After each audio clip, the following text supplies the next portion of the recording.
ఈరోజు ఇక్కడ వచ్చి చూసినప్పుడు ప్రజాస్వామ్య దేశంలో ఇలాంటివి సాధ్యమని ఆశ్చర్యం ఇస్తుంది. ఎవరు కూడా కలలో కూడా ఊహించాం.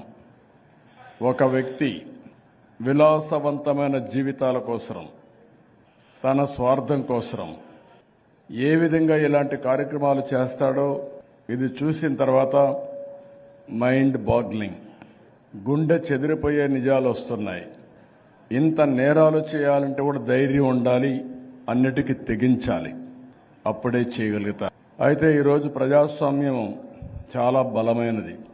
ఇదే ప్రదేశంలో ఇలాంటి జరుగుతున్నాయని బయట ప్రపంచమంతా కూడా కోడై కూస్తున్నప్పటికీ ఇక్కడికొచ్చి వాస్తవాలు రిపోర్ట్ చేయాలని శత విధాల మీడియా ప్రయత్నం చేశారు. ఎవరి దరిదాపులకే రాలేకపోయారు. ఇంకొక పక్కన సోషల్ యాక్టివిస్టులు ప్రయత్నం చేశారు, పర్యావరణ ప్రేమికులు ప్రయత్నం చేశారు. ఇక్కడ ఎన్విరాన్మెంట్ అంతా డిస్టర్బ్ అవుతోంది, ఇది చాలా ప్రమాదం అని వాళ్ళు ప్రయత్నం చేశారు. వాళ్ళు కూడా రాలేకపోయారు. కడాన green tribunal, national green tribunal కూడా వెళ్ళారు, హైకోర్టు కూడా వెళ్ళారు, కేంద్రం కూడా ఇంటర్ఫేర్ అయ్యింది. కానీ ఒక రాష్ట్ర ప్రభుత్వాన్ని అడ్డం పెట్టుకుని ఏ విధంగా చేయగలుగుతారో ఇదో కేస్ స్టడీ.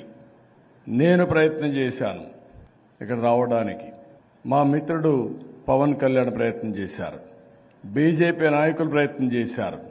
ఎవరం కూడా ఈ దరిదాపులకు రాలేకపోయాం.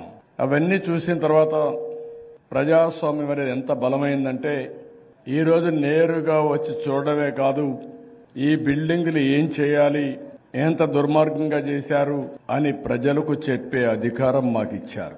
ఏ ప్రజాస్వామ్యం అయితే ఆశ్చర్యపోయే విధంగా ఇక్కడ జరిగిందో అదే ప్రజాస్వామ్యం ఉండడానికి అర్హులు కాదని తీర్పు ఇవ్వడమే కాకుండా ఈరోజు ఇలాంటి సంఘటనలు జరగకుండా చూడడానికి, జరిగిన సంఘటన ప్రజలందరూ కూడా అర్థం చేసుకోవడానికి మళ్లీ అవకాశం ఇచ్చే పరిస్థితికి వచ్చారు.